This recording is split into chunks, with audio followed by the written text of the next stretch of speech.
Hi everyone. I'm sorry about my hair. I don't have hair gel. Um, but anyways, I went to Salem Hospital last night and they discharged me this evening to North Suffolk in East Boston. They told me it was an inpatient psych unit. Then later on they told me that it was just an outpatient place. But anyways, the cab took me there. And when I got there and I gave them my name, they said that they had no record of me. And they asked me if I had a safe place to go, and I said yeah. And I just had a very bad feeling. I felt very unsafe. It was very scary to go to a place and, be transported to a place where the people don't even know your name and they're acting all strange. I had to get out of there. I felt very unsafe. I listened to my gut. My experience at Salem Hospital was not good.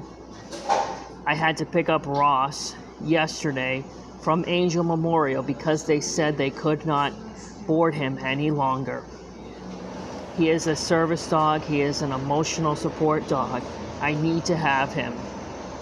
It's not like an optional thing for me. I need my dog. I care deeply about him. So I did the right thing and I picked him up, and I was cooperative with Angel. I just picked him up and I said, okay, I'll pick him up today. And I was there and it was fine. I just try to go about my business and do the right thing. And then in the evening is when I went to Salem Hospital. But today, during the day, they just kept saying that they didn't have a boarding place for Ross. That they looked at all these places and that no place can take him. And that no place is going to take me with a dog. And that this is a level of care that I don't, need or, And I said, well, they were going to, CHA was going to refer me to a CSS residential program for about a week. So, I can go there and, try to get treatment for that week and just find a boarding place for my dog. And they just said, oh, well, we're not able to find a boarding place. There's no place that's going to take your dog. You need to be discharged. You don't need to be in the hospital.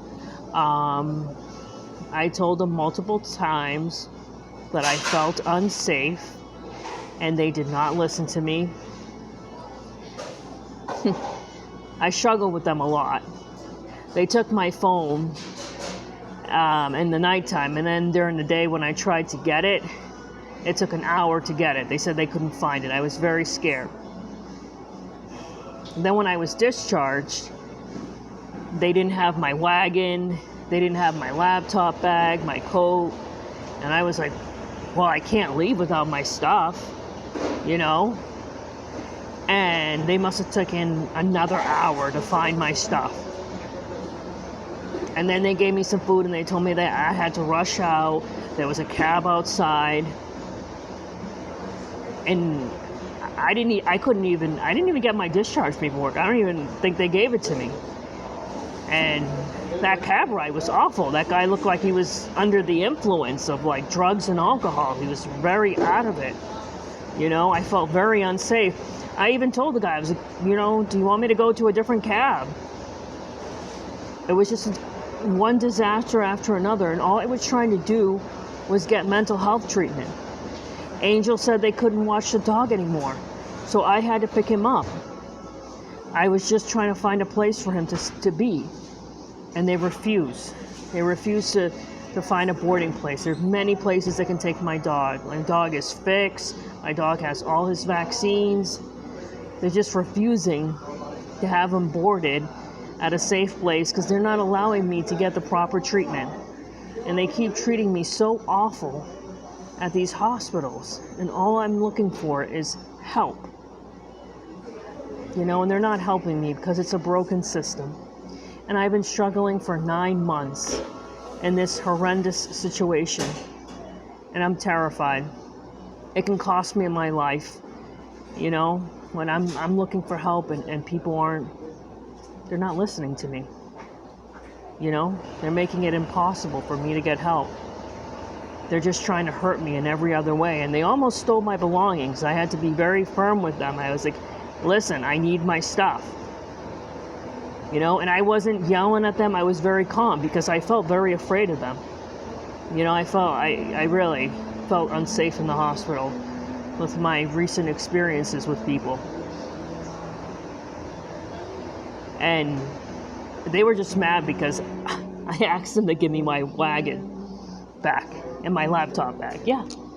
And my coat with my cards in it. Yeah. All of that has been very scary to me. It's been scary, to say the least. I don't know if I should try to go to the hospital to get help again. They're discouraging me from trying to get help. It's a broken system. It really is. And they're treating me like someone that I'm not. You see these videos of me. I'm perfectly fine. I'm perfectly articulate. I look fine. You know, I'm not under the influence of drugs and alcohol or anything like that. I do need some mental health treatment. There's been some really bad trauma. And I'm asking for help. And I'm being cooperative. And I'm being denied that help in every shape and form. It's terrifying. I'm scared. I hope I don't die out there because a lot of these people, they have this delusion that I'm a street person and I'm not, and I can't defend myself out there, and it's very dangerous. I really hope I don't die. I pray that I don't die. I pray that I'm safe. These places aren't helping me, and that's very disheartening because I've helped thousands of people, and look at what is happening to me now and how I'm being treated. It's a really messed up system. All of these 9 months have been a nightmare, and I've been trapped and I've been fighting. I'm eligible for RAF in January. I filled out housing applications. There's a lottery coming up January 9th. I'm fighting like hell to have a place to live so I don't die out there. And the system is designed to see me fail. And it's scary, and I don't want to die. I'm going to hospitals looking for help, mental health treatment, and they're not helping me. They're using any barrier they can. There was even like one, I don't know if it was like a nurse or something, that said, why don't you give away your dog? I was like, I would never do that. He's my emotional support dog. He's everything to me. He helps me get up in the morning, you know, and motivates me to live, and I would never give away my dog. I wish they would just leave my dog alone. This is beyond evil. I need to survive this. This is dangerous. I'm just asking for help because I don't want to die out there, and the people that know me know I'm a very good person. And whatever these people are thinking, whatever stereotypes they have in their mind, it's incorrect. And I don't deserve to be treated this way. So I just thought I'd tell people that. It helps to talk about it, and I hope that I can remain safe. Okay, guys, I hope you have a good night.